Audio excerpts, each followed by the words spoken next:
everybody, it's Brian with the VIP Soundcheck, and I'm very honored to have Ginny Becker with me today, and she is known as Momager G of Freeze the Fall. Ginny, thank you so much for joining me today. Yeah, thank you for inviting me. I'm looking forward to the conversation.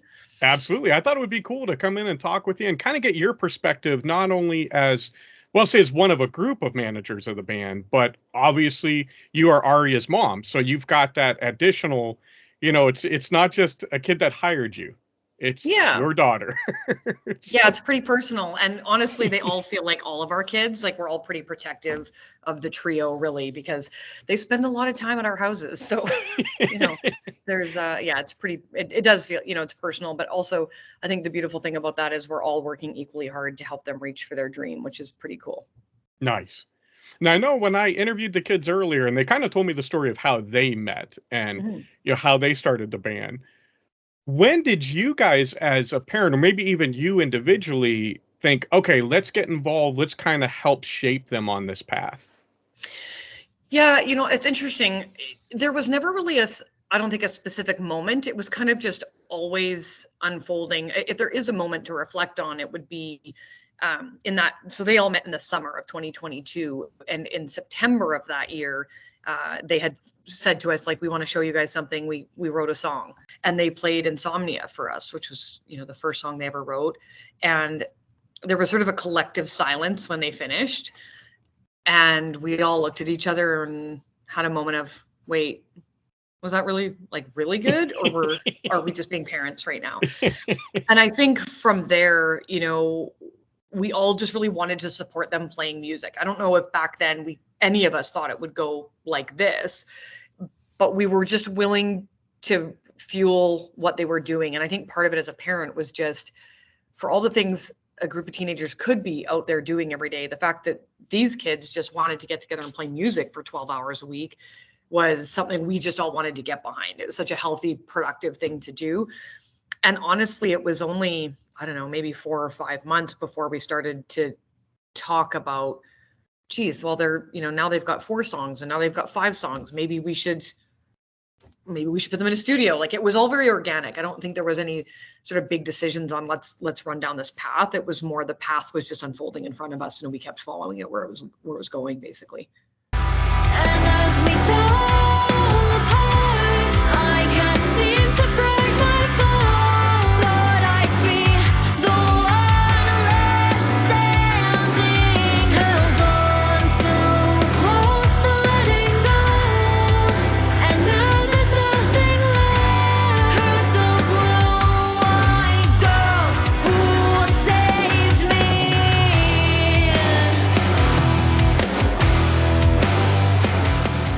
That's awesome. Now, when it comes to Aria, I remember, was it that she started on ukulele, if I remember correctly? Yeah. Yeah, they all have different journeys to where they are today. Aria, yeah, played the ukulele for a number of years. She took lessons, and it was never something she was, I would say, incredibly passionate about. But there was a long period of time where we started to think, I think maybe she's a bass player. And ultimately, we brought a bass home. We didn't really talk to her about it. We just brought it home, and she looked at it, she was like, that's really cool. And she goes, but kind of ukulele is my jam. I think that's where I'm going to stay. And then I think it was within a week, we never saw the ukulele again. She was pretty determined on that bass. And that first bass was it was a 4-string, 3/4 size guitar. And that only lasted about, I want to say it was like 7 or 8 months before she saved up her money to buy the 5-string Ibanez. And that was largely driven by a desire to be able to play Bring Me the Horizon music, which is all played on a 5-string bass. That was really where her passion sort of started from there. Nice. Now, did you always see that she was musically inclined and she had that talent?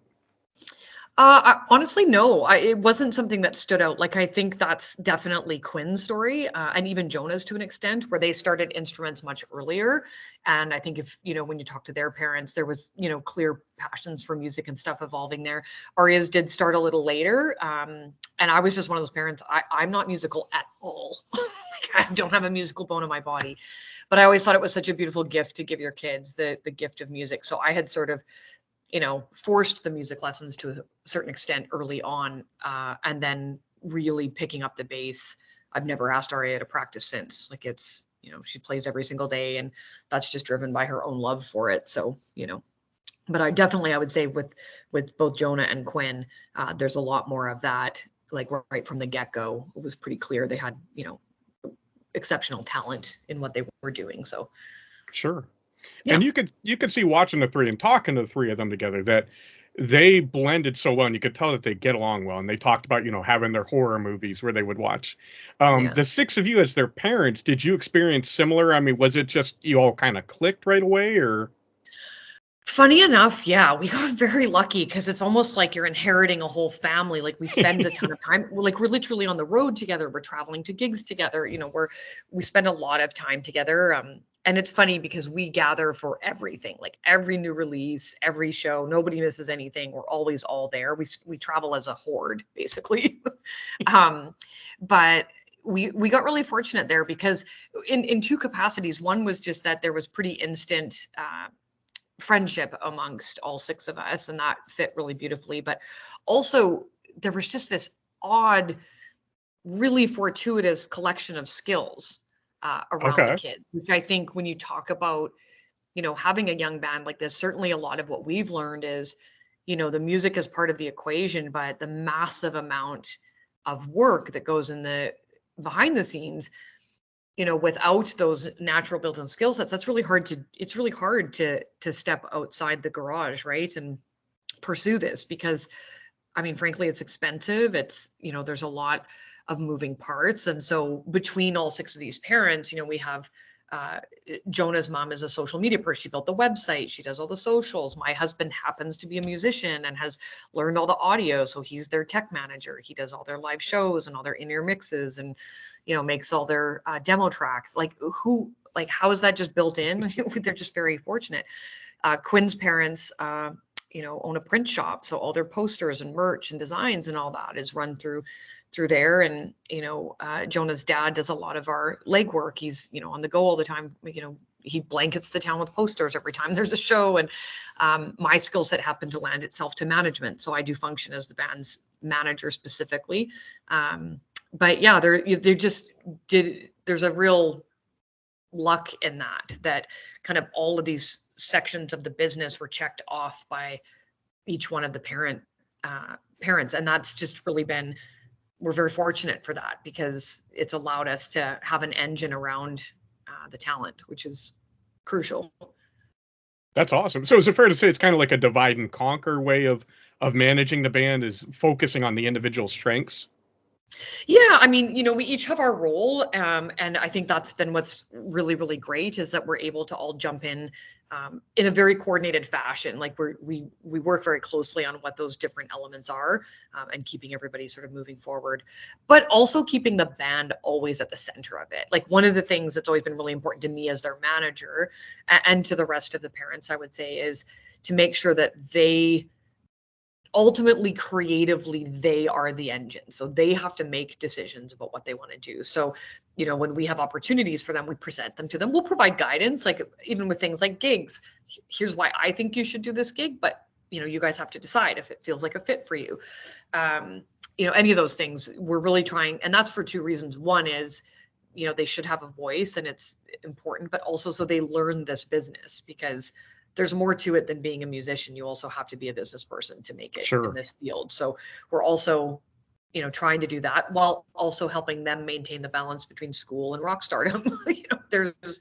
That's the balance is real. The challenge is real. So, I think that's always been part of our priority too, is to make sure that they, that they are in the driver's seat of their creative output, but also that they have the support so they can also succeed in school and focus on writing. And because it's a lot, like, I think people on the outside will look at a band like this and go, oh, that's cool. You get to write music and you go play gigs. But I don't know if everybody realizes the photo shoots and the video shoots and trying to find writing time when you're also releasing an album. And now you have a lot of shows and you have there's endless. And also then just creating content for socials and engaging with your audience. It's a tremendous amount of work. And the fact that they're, now 16 and 17 years old and so invested in the work is, to me, is remarkable, because I think you can have talent without work ethic or work ethic without talent. And this is very much an industry where you need both on a high level. Absolutely. And that's one of the things that really since I first found the band has drawn me closer is, and you talked about it, working on the things kind of on the side of interacting with fans. The Yeah, Cold Front obviously is a huge fan base that's we love that growing. so much. I love what But they you have. guys have done an awesome job of keeping everybody involved and making the fans feel like they're part of it. So did you go into it with that being a focal point?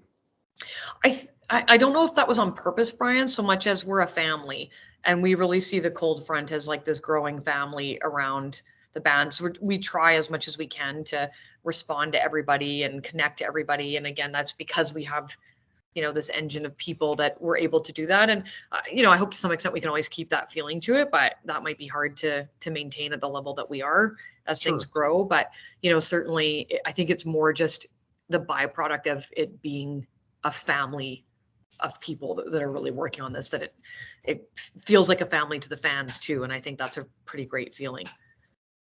And you kind of alluded to this a bit ago, but did you ever really anticipate that it would get this big this quickly to where, I mean, they're known around the world and it's growing by the week, it seems. Yeah, I would say it was funny. I've said this in one interview before. I think it was with Jesse. We were talking about this, but I think Krista and I at the gate were like, we're going to the Grammys. Like, they're amazing. Like, we were so all in. We're all I think- retiring, we're done. Yeah, I think the rest of the parents were a little bit more reasonable and logical about it at the outset, and like whoa, it's like. But I can't say that any of us would have thought the way this fire would be fueled and how it's going. But interestingly enough, like from our perspective, even though it's growing fast, it really has felt like a great pace. From our end, like while it's busy, the kids are still all doing great in school. They're all able to still do other things and they're still growing. And this is their dream and passion. But we've managed to maintain a pace that is manageable and balanced. And it's speeding up now. And who knows, this is, again, one of those worlds where anything could happen, that all of a sudden it's like blows up and that's it. You're on the train that's moving and you have to hold on for dear life. But to this point, it's felt really good. It's also, if you'd asked any of us, 2 years ago, if we'd be doing this, like navigating music releases and, tracking press around the world, no, it's as surprising to us as anybody. But then at the same time, they're just wildly talented and they're incredibly determined, and they deserve a shot at chasing this big dream down. Like, it seems impossible, but all of a sudden a little less so. Love will dance, enchanted, smirks as we lie. They watch me as I die,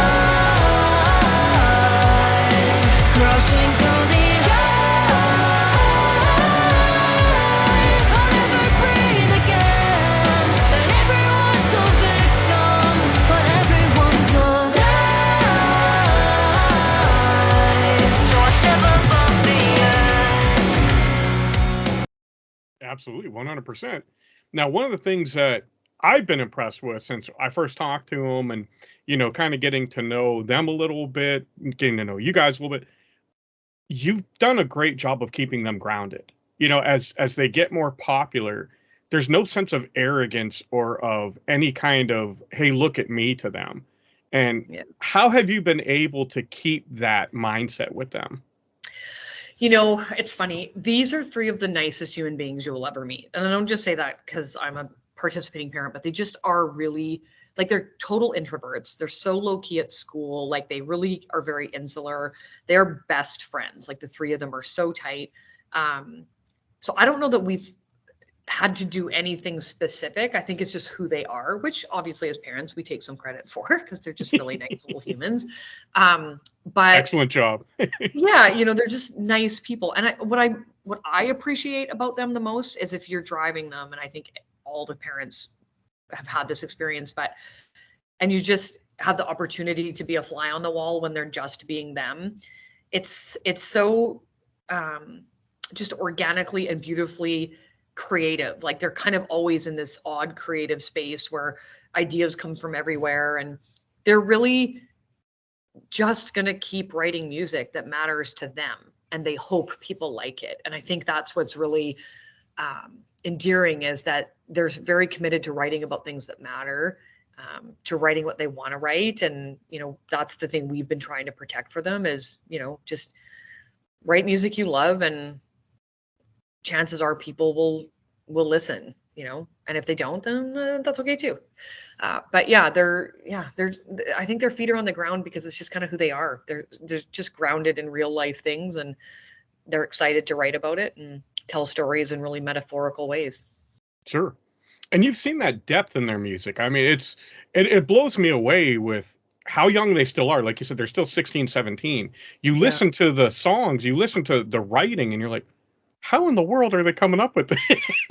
Brian, I had a conversation on the couch with them.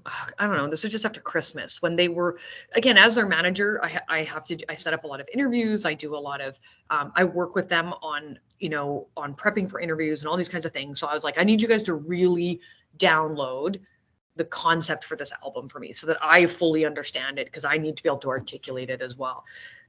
And they just started talking, and I'm looking at them like, who even are you guys? Where does this come from? It's wildly cool. Because everything has a purpose and a meaning. They don't, like, when their lyrics are mind blowing to me. I'm constantly in awe of how they collectively write those lyrics, and they come together to be these beautiful stories of multiple perspectives on singular issues. And it's beautiful. Like every song they've written, like even when we started talking about Hypothermia, the song that just dropped, and when they started to talk about what it was about, I'm like, it's such a compellingly beautiful story. The lyric, it's actually maybe my favorite lyric they've ever written, is everybody's a victim and everyone's a knife. Yeah. I'm like, and then be a teenager and think about what that likely comes from for them and what that means is, I'm constantly in awe of that piece. I'm like, I don't even know who you guys are. Freaking little geniuses. And now they've taken it, and it's even in the videos, like you said, Hypothermia, VHS. It's like a full short film now, and there's all kinds of Easter eggs and hints and things in there, and it blows my mind that just the creativity. Is that all flowing from the three of them, even when it comes to the music videos? Well, yeah, I mean, it's a combination. Like Evan Riley is a genius. In fact, he's someone you should interview someday.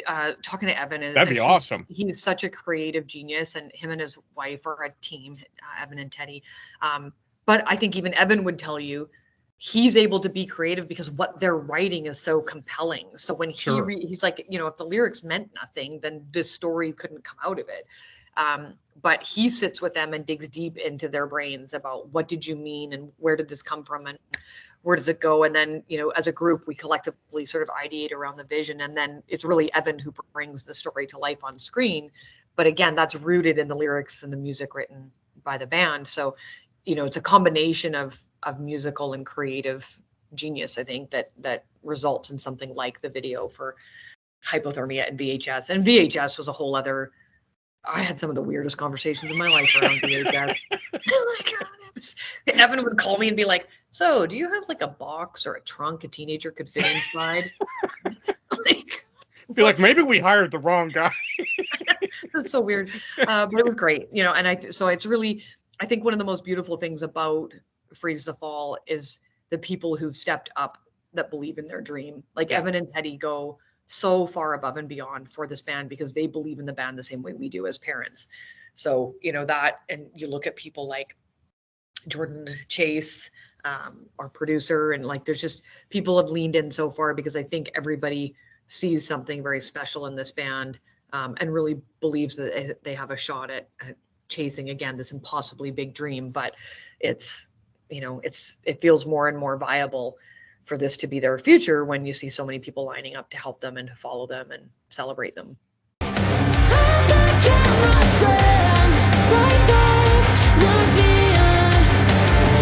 To the memory. So learn to love me, then you'll fly.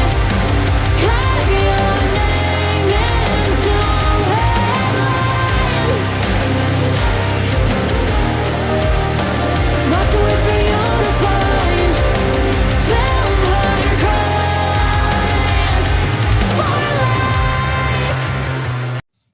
I completely agree with that. Even, Jesse and I have talked about that. And it's funny, because of this band, Jesse and I became friends, and Mhm. it just kind of grows that way.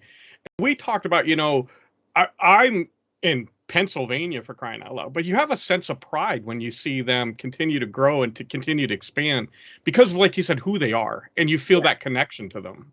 And that's rare with a band. It is, and I think people are. I think what's my personal take on it.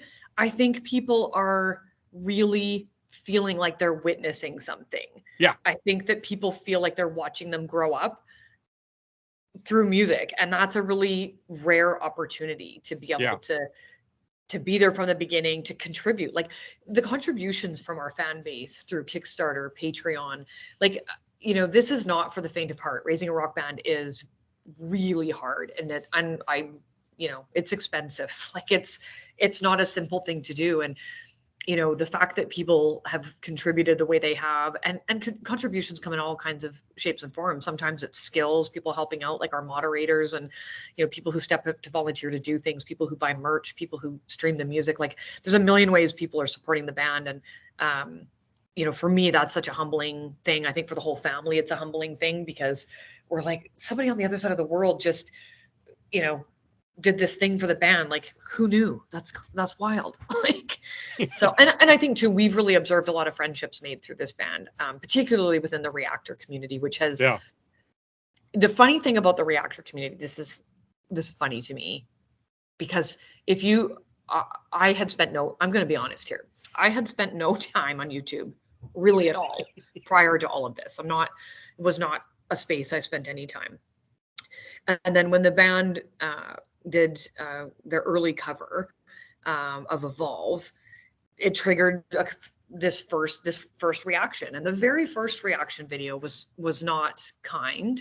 And so we all got a bit of a like, what is this?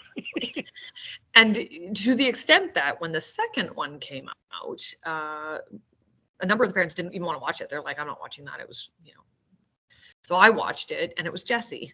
And he was so beautifully kind and saw the promise. And like, it was, those early recordings they're good, but they're not, it's audio off the board. Like you're it's only going to be so good when it's live and you're in that early stage.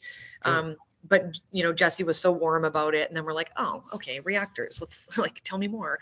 They're not all jerks. I think for me, this has been the most surprising thing is learning about the Reactor community and how extraordinary they have been in promoting. And I was really surprised to learn that the industry doesn't celebrate reactors the way that we instantly did. We're like, well, this is the greatest support system ever. Like, help them build their channel, they help build our, like, it's such a symbiotic, beautiful thing. So, and most of our reactors know this, that literally when we went into the distribution deal with 604, it was one of the first things we said. We can do this, but not if you're going to lock the reactors down, because the reactors have been an invaluable part of our growth, and we want to make sure they continue to have the opportunity to be part of Freeze the Fall's story. And 604 as an indie label was like, cool, why wouldn't we? Like, that's amazing. And so, we, again, just being authentic and finding partnership, I think, has been really important, because now there's somebody tracks all this for us. We have fans who track everything and create spreadsheets for us and everything. And I want to say last count, there was something like 420 unique reaction videos on YouTube to Freeze the Fall content. And that is mind blowing to me. Yeah. And we watch every single one. I will say this. We watch every single reaction video. You guys comment on them all too, which is awesome. Yeah. We try to make sure that there's people connecting, and that, the band is involved. And because again, to me, like, you couldn't afford the marketing cost it would take to get that kind of storytelling, and the reactors are telling our story for us. So to me, they're worthy of great celebration. And we appreciate, those of us that make YouTube content, the fact that you guys did open it up for us, because I know I can speak for a number of us. It's like, we don't care about making money off of that video. We want to put it out and share it with people that haven't heard the band yet. Yeah. And so when we get a copyright strike and they block us, that's just frustrating. Like, we just want to share it. Yeah, exactly. We want to and give that's them all pub. we ever saw. We're like, I don't get it. Well, like, why would somebody not want that? So, I think that's also one of the nice things about coming from outside the industry is we're coming at everything with these really fresh eyes around how do we want to grow. And I'm sure we'll make mistakes and we'll get some things right, but we're also doing it the way that feels good to us. And, supporting the reactors felt good because it just makes sense to us. And we've met some of the nicest people through that, like we have really good relationship with the reactors and we intersect with them as frequently as we can. Sure. Now, what I'll say, like the 9 of you get together, so the parents and the 3 band members, when decisions are made, and inevitably, I'm sure, I don't want to say arguments, but there's probably disagreements. How do you guys work through those? So far, we actually really haven't had that, so Okay. far it's been really, we've always been aligned to where we're going and what's coming. And, I think we're definitely maybe in the next couple of years when the big growth starts to happen, there's probably bigger conversations coming that will require more, sensitive thoughts and stuff. But right now, everyone is fully aligned to, we will do whatever it takes to help the band get where they're going. A lot of the way it works, like when gigs and stuff come to us, those all come to me. I amalgamate the stuff. I present it to the family and to the band to say, like, here's the opportunities that are in front of us. And we, largely make decisions as a collective. And for the most part, everybody's on the same page about what the next steps are. So we really haven't had to deal with that yet. Very cool. And individually, do you feel like you have to kind of put on 2 hats as manager versus mom, or has it truly become like one thing for you? I think a little bit, even in the early phase, like there was a moment with the family where I was sort of behaving as the manager, but we really hadn't had that discussion. Like, am I the manager? Like, is that what we want? So there was a moment where, the family was like, no, you're the manager. Like, you're going to have to. They're like, we don't want to deal with that. Well, it never, you always have to have somebody that's holding the strings, right? Sure. So there was for me, that was I'm a busybody anyway. I like to do all the things. So I was functioning in that capacity just because it's my natural instinct to do so. But in that moment where there was sort of like this, and everybody's roles had kind of just become clearer anyway, because everybody had a different contribution piece. So in terms of being Aria's mom specifically within it, sure, her and I definitely had a moment where we're like, okay, you're going to have to remember that when it comes to the band, I'm the manager, not mom. Like, you have to, and that's a 2-sided thing, like me being able to give advice and guidance to the band and them to hear it as a manager and not mom or Aria's mom. Sure. Is important, but also for me to be able to give that guidance and being objective about it around, here's the things I think that could happen and where we should go. But also I think the band 100% understands nobody will ever fight harder for them, and nobody will be more trustworthy in the positions that we're in than we are right now. And that's what we're trying to guide them towards, is making sure that when they, in the future are choosing team members and people to support them, that they have to build those relationships based on trust first. Because it's a tough industry, mm-hmm. You can't trust everybody. And so I think that they're just pretty deeply grateful to have this team by their side. And their gratitude is clear. They're pretty outspoken about understanding that, which is great. Yeah, that's fantastic. And I've seen that with you guys and with a few other bands where, I think of The Warning or Liliac, where families are very heavily involved. And I see those bands not only being successful as far as growing but actually having that, what I'll call, fulfillment, and not just going after the money per se. Yeah. So I think there's something special with it. Like you said, there's that level of trust. I think it shines through over time with a band like that. I think so too. And I think it's also part of what makes the band feel special. Like, I think people, because again, even here, when we say band family here, like, there's the 9 nuclear of us, there's siblings involved, which is great. But then there's also, when we talk about band family, we're talking about Jordan, Chase, Evan, and Teddy. Like, we're also like, it really does feel like this big interwoven family, because people are giving so much of themselves to make things possible that would be otherwise impossible. Like, we could never have done, nobody would have attempted to make 5 music videos in one day other than Evan and Betty and us. Like, in hindsight, how crazy that was. In a freezing cold barn. Yeah. And at the time, this is me walking into a meeting with Evan being like, so we have these 5 songs and we were thinking maybe we do 5 videos, but do them all in one day. Cause there's no money. Like, everything had to be done on this shoestring budget. And Evan was like, yeah, cool, let's do it.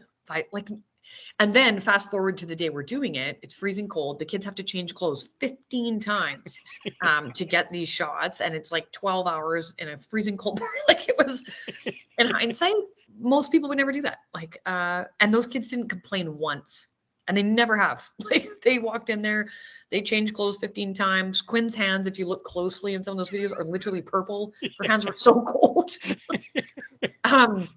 But we did our, it's what we did. And honestly, it was one of the best decisions we ever made, because, certainly the other thing we've learned is that the visual content is so key to the growth. Like, just dropping songs, like, we're going to have to do that sometimes, where we won't be able to have a music video for every single song. And they're not all going to look like Hypothermia, but, it has made a big difference to have the video content out there. Sure. If we were robotic, we wouldn't be two souls who bend his bloody wounds. If we were robotic, you'd have tears left to cry.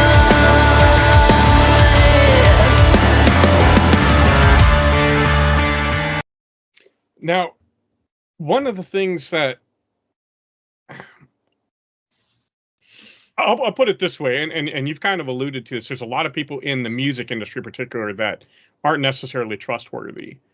As a parent of, they're still young, they're still 16, 17. What is your biggest concern for the band as a whole and for Aria as your daughter? It's changed over time. At the outset, I was really worried about the online community. I was worried about, like, when you put your art in the world, there will be people who love it and people who hate it, and people will be equally vocal on both sides of that coin. So I was initially worried about them being so young and being exposed to that sort of online, just the negativity of it. But interestingly enough, it just really hasn't transpired. And there's going to be some of that down the road, but the community has been so positive about this band and so supportive. And also, the kids don't spend a ton of time in social space. Like, they're so evolved in their thinking around, at the end of the day, we're going to write music we love.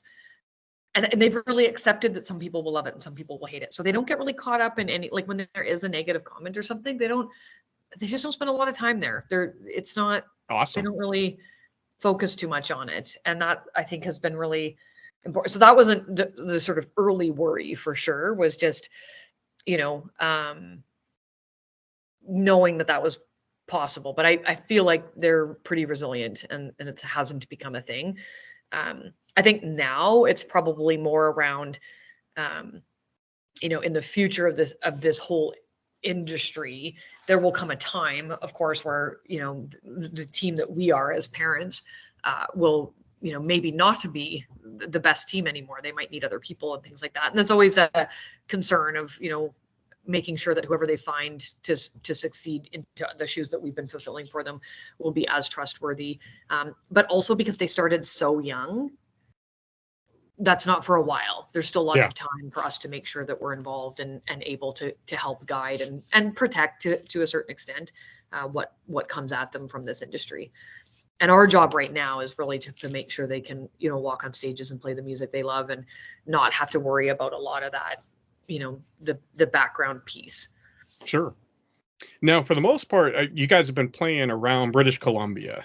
And I know that we kind of email back and forth, and you're looking to expand out your reach a little bit. And I know, I believe Aria and Jonah probably have one more year of high school after this one. So Quinn graduates this June. Okay. And then Aria and Jonah have both accelerated their graduation. So they'll both be completing grade 12 just after Christmas next year. And then nice. Done. Yeah. And they've both done that because the band as a whole is eager to have the freedom to start to pursue some bigger opportunities and some, some growth. And, there's challenges to it too, because they're young. There's certain venues they can't play, and there's, it makes it challenging to put a band their age on a tour, for instance, because some of the venues they could go to and some of them they could not. So it creates some complexity to what opportunities are going to be the right opportunities. But certainly in 2025, we are putting feelers much further out into the world to find new opportunities. Hopefully hoping to travel a little farther east within Canada first, and then also putting out applications to some of the bigger showcase festivals internationally. And we don't know yet if we'll get picked up for any of those, but we're starting to certainly put those feelers out into the world and see what's possible for them. And that's also terrifying, Brian. It's terrifying. Only because to let your kids go around the world, no big deal. Not even that part, because obviously we're going with them. Like we're going. It's more we're all learning this as we go, right? And so all of us are like, okay, so if we get this, how do we put the same show on over there? Like, what do we bring? What do we rent? Like, it's a whole other thing, to start to think about, okay, if we're going to fly somewhere, then what does this show production look like? And, anyway, there's the stuff around that we're all like, it's coming, it's going to happen, and we're gonna have to figure it out. So, we'll be calling some of our people, Jesse. Get ready for my call, Jesse at Bell Development. Calling exactly. But that stuff is, But at the same time, we've been really resourceful at finding the right people at the right time to help us through whatever the next step up is, and that's worked very well so far. Don't expect to see me smiling. I never saw you there when we stood on broken glass. So don't even try to say that I followed your track. And if you need me today, find my reflection in your glass. But don't ever say that because of you it lasts. Sure. And that kind of goes back to, you had mentioned that your background was in management, your personality, you deal with management, so you were able to kind of naturally, take over that role.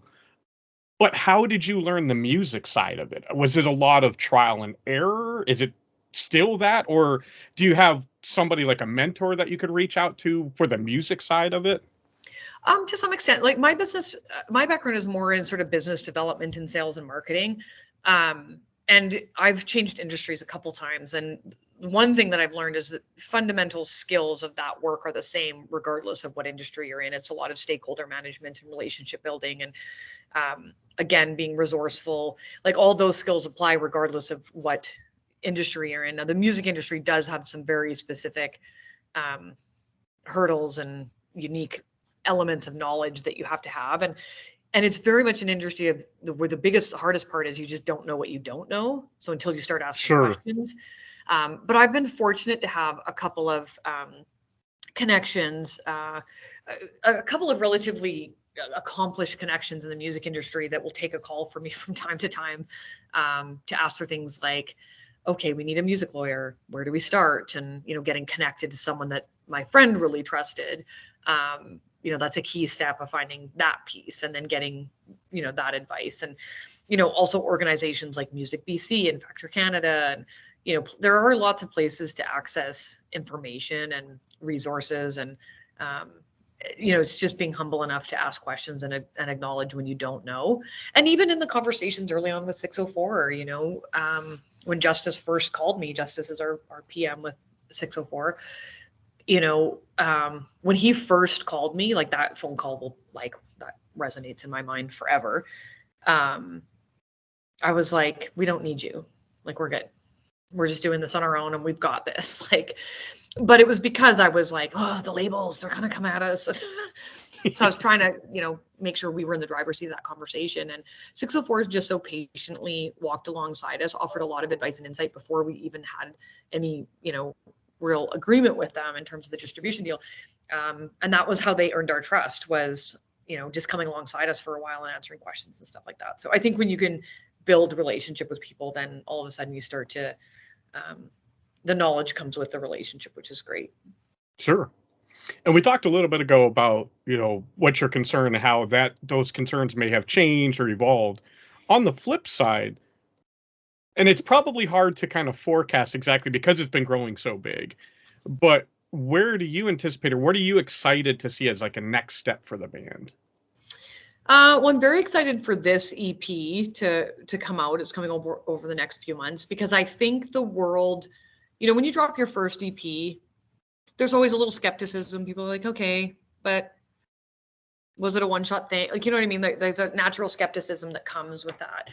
And I think people are not ready for what Freeze the Fall did on this EP. It's so extraordinary. The work that they put into it was, profound.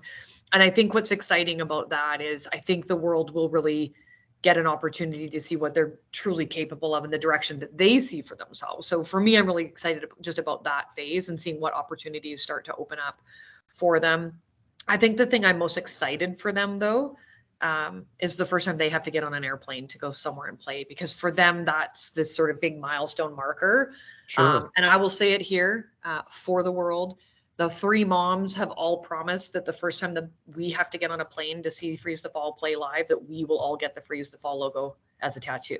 Nice. So we have made the commitment. It's like Nice. It's now here for the internet to hold us accountable. But I am really excited for them to get to go play somewhere else. Like they have this like wild experience that I don't think is common. Like what's happening to Freeze the Fall is not an everyday story. Agreed. And so but it's hard to relate to that. Like when it's your story, it's hard to, like if you're the band, it's hard to necessarily understand that how unique that story is. So the fact that they have fans all over the world is just their reality, right? Mm. And they get to intersect with these fans, but to actually go find some of those fans somewhere else is going to be a very surreal moment for them, I think, when they're landing somewhere in Europe or the US or wherever it might be. And there's people who love Freeze the Fall walking up to them in a place they've never stood. I think that's going to be a pretty big moment for them. Absolutely. So you mentioned that the new EP will be coming out sometime this year. You probably don't have a date yet, or do you? I can say that it will be, the EP itself will drop in like post-May, June. Okay. Exact date, yep. But yeah. So that'll have Hypothermia and VHS. How many songs will be on that? 6 and an intro track. Okay. Very cool. Yeah. So there's stuff people aren't expecting on there. I think people are going to be really excited about the music. And one thing I think Freeze the Fall does so well is they keep people guessing about what's coming. It's different every time, which is pretty great. That is true. Well, Ginny, this has been awesome talking with you. I really appreciate it. Before we end, if you take a step back to when everything kind of started with the band, and you kind of look through, and maybe if you're giving advice to somebody whose child is showing the ability that your children are, and they're thinking, hey, I could do this, what would be a piece of advice, maybe something that you say, hey, don't do this, or really focus on this, that you would give that person? I'm laughing because I'm like, my first instinct was find 5 other parents and create a team. Like, I don't know how, like, I look at people like Louie and the Family Around the Morning, Florin, and, like looking at some of those, I'm like, how are they doing? How is one family doing this? Because it's so much work. Like, I just don't know that people could ever fathom the amount of work. Like, and we all have full-time jobs. Like, we are all full-time employed, and then doing this as I fundamentally feel like I have 2 full-time jobs now. So, and I'm only doing part of it. Like, so my first instinct is, build a team, would be my advice, because it really, I don't think one person can necessarily do this. You do need a team around you. But I think just the other sort of real piece of advice would just be, if it's their passion, then support the passion. If you can make it easy for them, especially for, the band, the age ours are, it's this fine balance between wanting to teach them the business, but also just keep them free to be creative and decide, do you want to do this forever?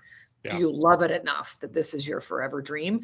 And I feel like that's something I'll say with pride on behalf of the 6 parents, as we've all tried really hard to make sure that there wasn't pressure on them to go down this path, but purely the opportunity to decide if they loved it enough to keep going. And they have, that's their dream is to do this, to tour, to see the world, to play music, to connect with fans and just keep going. So, but it has to be their dream, right? Like that's the biggest piece, is they have to want it enough to work as hard for it as these kids are. And that's maybe not everybody.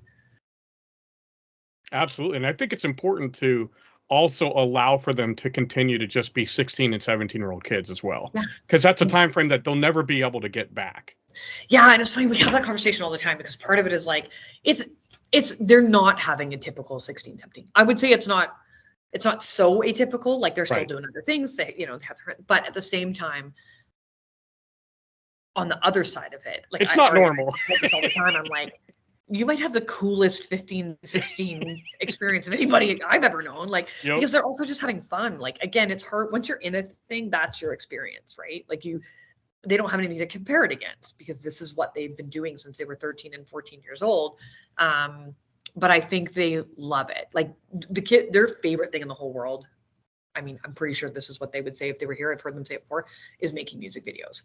They love it. Like the creative process behind making music videos, and playing live, like the energy they get from that. And, I know they love studio time. So, you have to love all of it, I think, though, is because it's all part of the journey.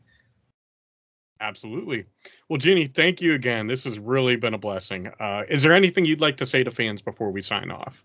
No, I think just a shout out to the Cold Front. Like, again, we've said this before, and the band would say it if they were here, there is no music without people to listen. So just so grateful for everybody that calls himself, I think I read it recently, a soldier of the Cold Front, is, truly valued. And, we're so grateful to have everybody by our side, and keep paying attention. Like there's not a new song every day, but the more you guys like and share the music, the better chance we have of coming to play where you are. So keep listening.